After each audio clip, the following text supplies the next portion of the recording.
Welcome to Open for Business, the Gallatin Valley's only local business and consumer talk show featuring Tom Egelhoff, the Man Entrepreneur magazine radio called the leading authority in the United States for doing business in small town.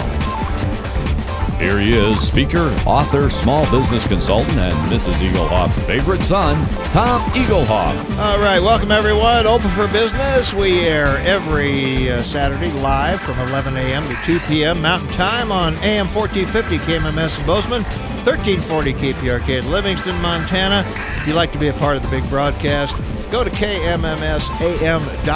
and click Listen Live. The call-in number during the show, 406-522-TALK, 406-522-8255. I'm here, you're here. Let's get the show on the road.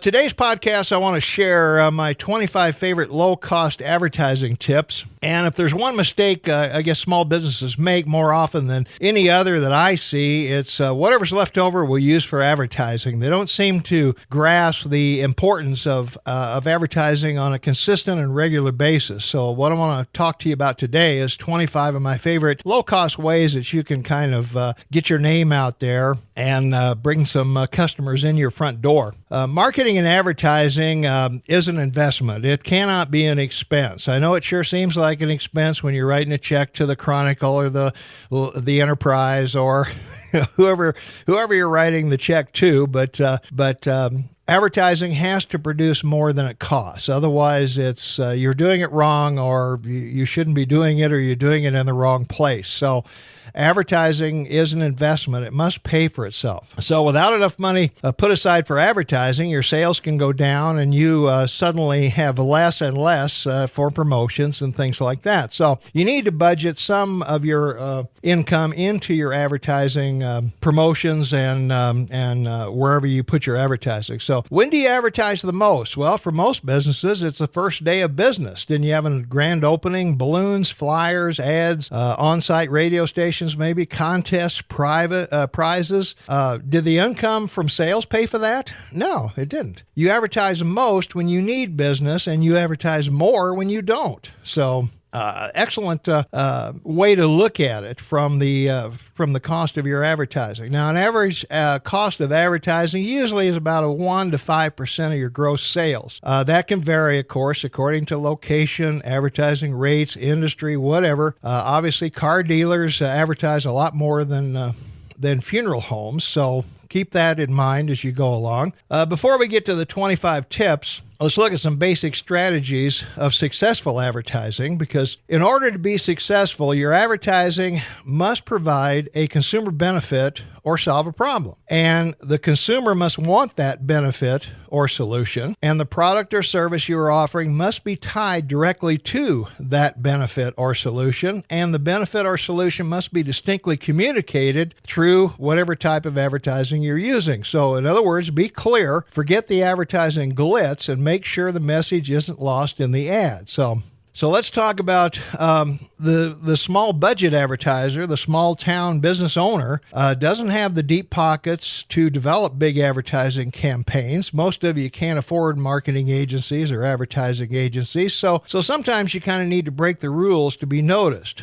Avis did it by admitting they were number 2 in the car rental business behind Hertz, and that campaign took them from number 6th place to 2nd place. And when they stopped that campaign, they dropped back to 6th again. So in past years, they've gone back to it, and whether or not it was too little too late or not, there's a lot more competition from Enterprise, Dollar, Alamo, you name it. So sometimes finding something that works, stick with it. Budget-conscious advertisers, must achieve top results for their advertising dollars. So expend your dollars by adopting some creative techniques, and here's 25 tips that I hope will help you. Tip number 1, radio, newspaper, and magazine specialists will frequently give free help in developing an advertising strategy. Things like demographic information, money-saving ways to produce your ads, and take advantage of these folks. But remember, when you go in to talk to them, you need to take them the information they need to work with you, your ideal customer. The benefits of your product and service. So they can create something that will sell, and they can help you identify who are the people most likely to need that, who are going to respond to your ad. Number two, you can place ads in off hours or in unusual locations, sometimes for less. Many times you can still reach your target market with those spots. Number three, instead of a one-time big splash ad, be consistent with frequent small ads that work.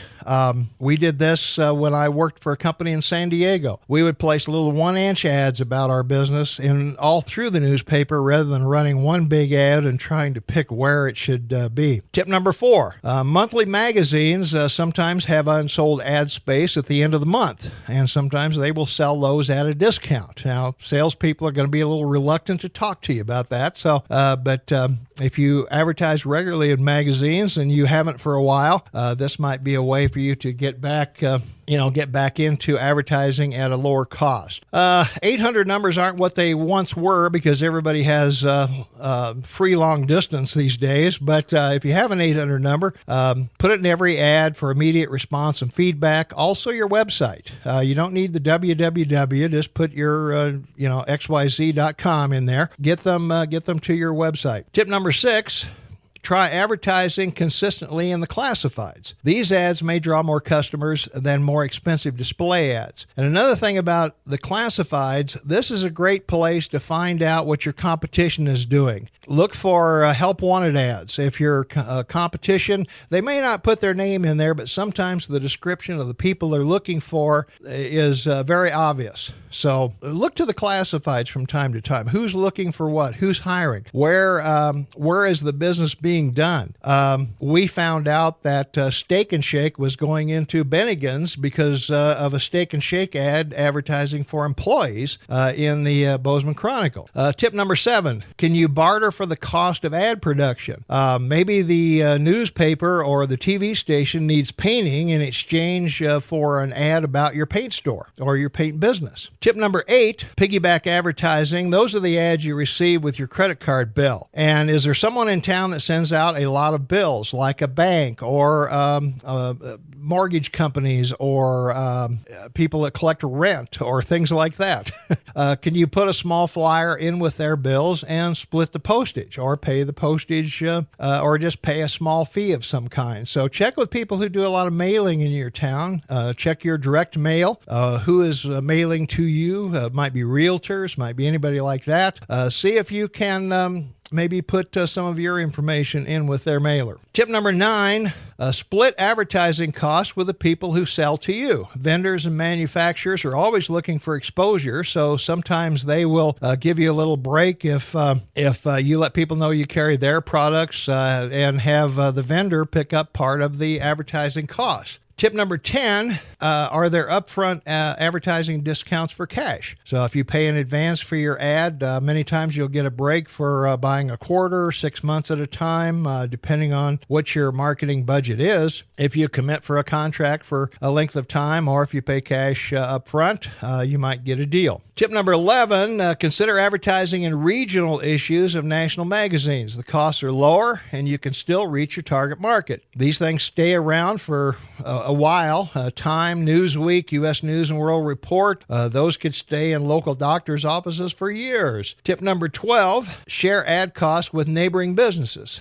Beauty shops and formal wear stores are natural partners. So have coupons in each other's stores or share the cost of flyers. You can run advertising together during proms, times like this. You get your hair done and head over to the formal store, and you get a discount for sending each other business. Tip number 13, try reducing the size of your ad or the length of your radio spots. The radio salespeople down the hall are having heart attacks right now. A 60-second spot is not twice as much as a 30-second spot in cost, but you won't get twice as many customers for a 60 over a 30. So going with smaller ads or shorter spots will allow you to do more ads that normally pull more customers. It's better to be there every day with small ads than every month with one big one. Tip number 14, develop tight production controls to minimize the need to reject finished ads. The message is more important than the messenger. Don't try to produce ads that win awards. Produce ads that sell. Tip number 15. Who are your very best customers? Aim your ads to talk directly to people like them. Now, this is another big mistake that people make, in my opinion, when you advertise. Most people think that when you advertise, you're talking to groups of people. Get that thinking out of your mind. What you're doing is you're talking to one person. You're talking to your ideal customer. So keep in mind that whatever advertising message you put out, it's as though you were speaking to them across the table at a restaurant or sitting next to them at a ball game or something like that. You're only talking to one person, but that person, when they hear it, is going to be multiplied by thousands. So who are your best customers, but aim your ad at them, but only talk to one person. Tip number 16, what will suppliers give you in the way of point-of-purchase materials? Now, point-of-purchase materials, those are things like posters, stand-ups, handouts, etc. Some have display racks, all of those things. Salespeople are a little reluctant to carry all these things around with them, so sometimes you'll have to ask, what do you have that shows off your product or service or whatever that I can put in my window, put around the store or whatever to increase my sales? So most of them are happy to provide them. They just don't carry everything with them all the time. Tip number 17, some national chains like Coke and Pepsi provide outdoor signs for businesses at a reduced rate. There are also indoor lighted signs you can write on with neon markers and things like that to advertise special offers that you have going in your store at any one time. Tip number 18, can you sponsor a community event, a fun run, a golf tournament, all these other events that will be well publicized in the community? Your name may not be prominently displayed, but sometimes the positive exposure in the community will bring in new customers. Tip number 19, small businesses can seldom afford saturation advertising. You must be selective in the media that reaches your customers. So pin your ad rep down and make them show you exactly how their media reaches your target market.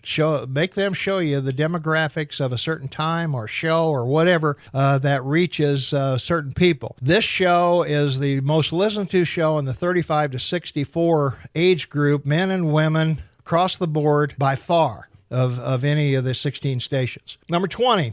Exploit the media you choose to the fullest. If your message is verbal, you don't need TV. Use radio, billboards, newspapers, whatever to the fullest. So use whatever you can as long as it's reaching your target market. Number 21, consider direct mail. A letter and a brochure before customer contact can increase business. An IBM study concluded that selling time could be reduced from 9.3 to 1.3 total hours with direct mail advertising. A Sales and Marketing Executives International study showed salespeople went from 8 orders per 100 cold calls to 38 orders per 100 when direct mail was used. So consider direct mail.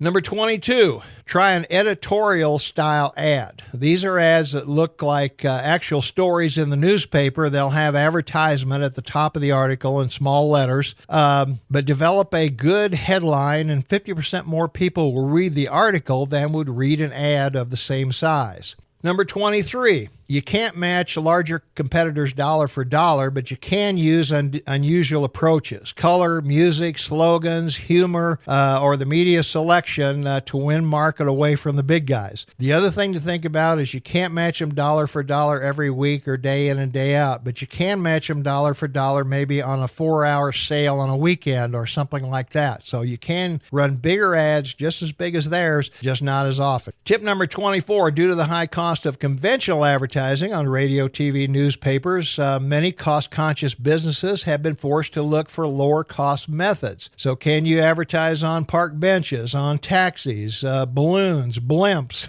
grocery store carts, community bulletin boards, movie theater ads, weekly newspaper shoppers? Any of those might get your message out there faster to more people than advertising in the more expensive areas. Tip number 25, you want to key your ads. Put something in the ad that will let you know which media it came from. On coupons, put a code that will record the newspaper and the date of the ad. In radio or TV, have them mention the ad, maybe to get a discount. Ask every customer how he or she found you. It's very important that you know what part of your advertising is working, because it has to be an investment. It cannot be an expense. Number 26 of the 25 favorite tips, plan for a rainy day. During the year, put a small amount aside each month for emergencies. You never know when you'll need to react quickly to whatever the competition is doing. You must be able to capitalize on breaking national events or news regarding your industry. If negative things happen in your industry, you may need to respond quickly to make sure the right message is presented. Number 27 of the 25 favorite tips, always give the customer more than you promised and more than they expect. This is tip number 27 of the 25 I advertised. So maybe this last one is the one that you needed. So I hope these tips will help your business grow. Not all may be relevant to your particular situation, but hopefully they will illustrate the importance to plan and control your advertising budget. So I post the recordings of all these podcasts on my website at smalltownmarketing.com. So if you're driving and didn't get to hear them all, you'll find them all at smalltownmarketing.com. Halfway down the page on the left, you'll see a link for both my radio show and these podcasts. And once again, you're listening to Open for Business on AM 1450 KMMS in Bozeman, Montana, 1340 KPRK in Livingston, and on the World Wide Web at fine computers and smartphones around the world at kmmsam.com. So that is our podcast for today. This is News Radio, AM 1450 KMMS in Bozeman, 1340 KPRK in Livingston, on the World Wide Web everywhere, kmmsam.com.